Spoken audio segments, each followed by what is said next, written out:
Бир туугандар тоюнда арак болот, барбаш керекпи? Арак болгондо барбаш керек. Маселе мындай. Ушул суроо көп түшөт да. Кайсы жерде арак ичип атса, арак ал жерге барганга шарият уруксат бербейт. Ким болсо дагы. Андай тойго барбаңыз. Кайсыл тойда арак коюлбайт. Бардыңыз, отурат элеңиз, анан арак коя баштады. Ошол учурда туруп кетип калыңыз. Айтсаңыз, токтотсо, анда жакшы. Сөзүңүз өтсө, анда жакшы. Ошо тойду улантыра бериңиз. Сөзүңүз өтпөйбү, ал жерден туруп чыгып кетиңиз. Эми тууганчылыктагы мамиле бузулуп калбасын, аларга даават бериңиз. Тойдон алдын барыңыз же тойдон кийин барып коюңуз. Ошо арак ичип аткан учурда болбойт. Сакалды сөзсүз коюш керекпи? Сакалды пайгамбарыбыздын буйругу. Буйрукту аткаруу милдеттүү, важип болуп эсептелинди. Ошондуктан сөз коюш керек. Афурлуха, архуллуха, ваффирлуха, бардык өкүмдөр. Мектеп окуучулар намазды кандай окуш керек? Кадимкидей эле окуш керек. Намаз окугандай эле окулат. Албетте эртең менен бамдатты окуйт. Түшкө чейин сабак келди, түштө үйүнө келип пешинде окулат. Эч кандай проблема жок. Калган намаздар баягындай. Түштөн кийин окуп бараткандар пешинде окуп бара берет.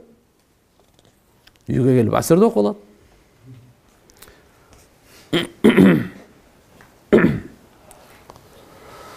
Үч кыздан кийин уулду болдум. Ысым тандап бериңиз Курандан.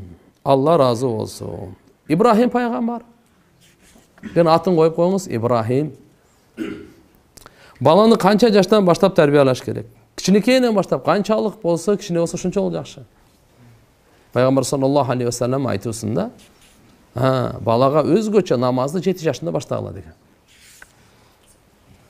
Күйөөсү намаз окуп, аялы окубаса кандай болот? Күйөөсүнө сооп болот, аялына күнөө болот. Күйөөсү бейиштин жолунда, аял дозоктун жолунда кетип аткан болот.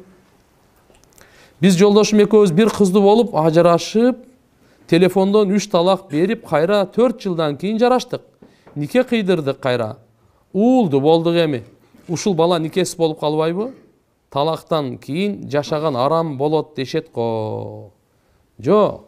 3 талак берилгенден кийин, идда өткөндөн кийин башкага турмушка чыктыңызбы? Ошо ойдон башкага турмушка чыкпастан туруп, азыркы мурунку эле күйөөңөргө 4 жылдан кийин нике кыйсаңар, нике өтпөйт ал. Анда бала арам болуп калат.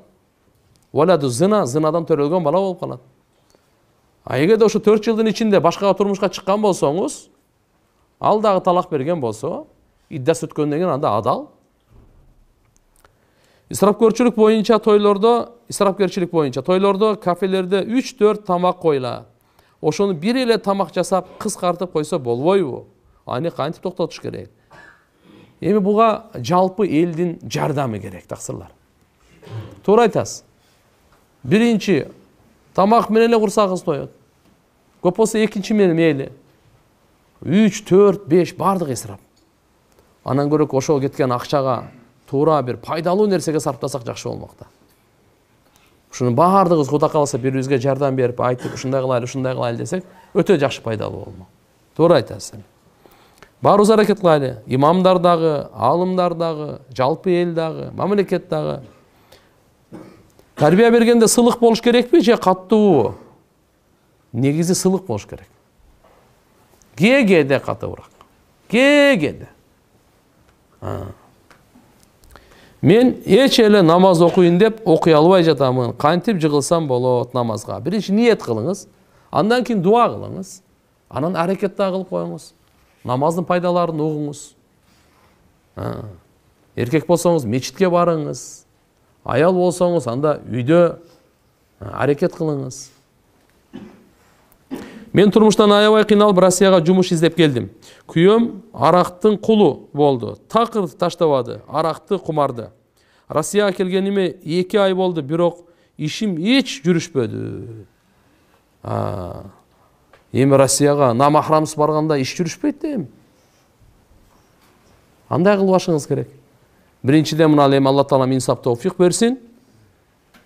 Силер чогуу үйдөчү, ошон үчүн айтабыз да, мына динсиздиктин кесепети, имансыз жашоонун кесепети ушундай да. Бул жагы арактын колу, тиги напсинин колу, каалагандай. Ошон үчүн туугандар, келиңиздер, жараткан Алла Тааладан коркуп, биз үйдө динди үйрөнөйлү, динге маани берейли, убакыт берейли. Алла Таалам береке берет. Рызкыбыз Алланын колунда. Каерден канча берет, канчалык берекесин берет, Алла Таалам чечет буну. Ошон үчүн иншалла дуа кылыңыз күйөөңүзгө дагы, кайра кайтыңыздар. Эгерде агаңыз менен, атаңыз менен, балаңыз менен балага жатка жеткен болсо го, анда башка кеп.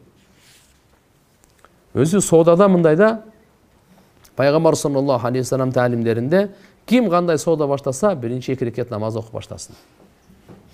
Алла Тааладан берекени сурап баштасын. Эмне ишти кылат? Аны жакшы, адалбы, арамбы, жакшынакай шариаттан, алымдардан сурап иш кылсын. Адал болгондон кийин мээнет кыла берсин.